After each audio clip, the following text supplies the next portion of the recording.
हमारी सरकार बनेगी, संसद के दोनों सदनों में बहुमत मिलेगा, तो अयोध्या की धरती पर भव्य राम का मंदिर बनने से दुनिया की हमें कोई ताकत रोक नहीं पाई। बहनों भाइयों, आपने देखा कि आपने संसद के दोनों सदनों में बहुमत दे दिया, हुआ है अदालत के फैसले से, लेकिन अवसर हमको मिला है, अवसर हम लोगों को मिला है कि अयोध्या की धरती पर आज भव्य राम का मंदिर बनकर खड़ा हो गया। मर्यादा पुरुषोत्तम भगवान राम अपनी झोपड़ी से निकलकर अपने महल में स्थापित हो चुके हैं। बहने भाइयों, मुझे तो ऐसा लगता है कि भारत में अब राम राज्य आने का यह शुभ संकेत। राम राज्य हम कहते किसे? जब लोगों के अंदर अधिकार बोध के बजाय कर्तव्य बोध यह ज्यादा पैदा हो।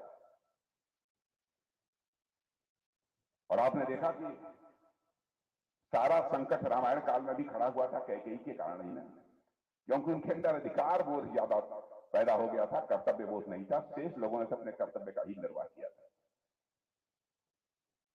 मुझे ऐसा लगता है हम लोगों ने कहा था धारा 370 समाप्त कर देंगे, चुटकी बजाकर समाप्त कर दिया। अब ट्रिपल तलाक, लोग कहते हैं साहब भाजपा वाले हिंदू मुसलमान की बात करते हैं। बहनों भाइयों, मैं ईमानदारी से कहना चाहता हूं, हिंदू मुसलमान ईसाई यहूदी इस नाम पर हम कोई भेदभाव नहीं करते, कोई भेदभाव नहीं करते। हम सबको साथ लेकर चलना चाहते हैं। जो भी भारत की धरती पर पैदा हुए हैं तो सभी भारत माता की संतानें हैं, हम यह मानकर चलते हैं, कोई भेदभाव नहीं करते।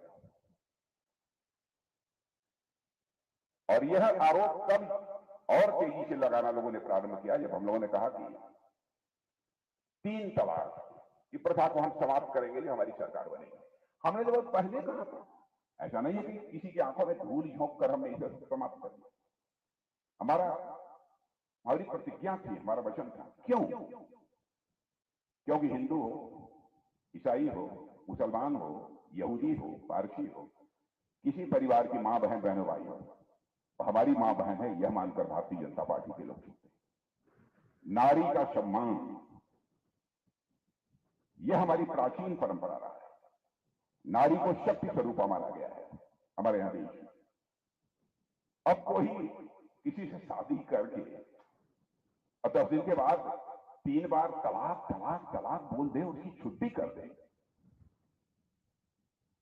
तो दुनिया में कोई इसे भले ही बर्दाश्त कर ले, लेकिन भारतीय जनता पार्टी बर्दाश्त नहीं कर सकती। सत्ता आए अथवा जाए इसकी हमको परवाह नहीं है, लेकिन नारी शक्ति को अपने हिंदुस्तान की धरती पर हम कभी अपमानित नहीं होने। यदि मैं देखूं तो बहुत सारे ऐसे मामले हैं जिन पर की बहुत दिलेरी के साथ हमारी सरकार ने कदम लिया।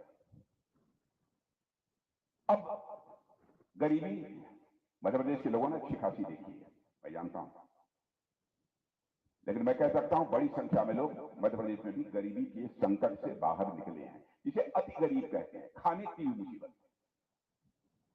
यह हालत थी मध्य प्रदेश में, क्योंकि मैं बहुत पहले से आता जा रहा हूं, हमारी रिश्ते नाते भी यहां पर यह हालत हो गई। लेकिन मैं नहीं कह रहा हूं, एक नीति आयोग है और उसके अतिरिक्त दूसरी आर्थिक संस्थाएं हैं, इन लोगों ने कहा है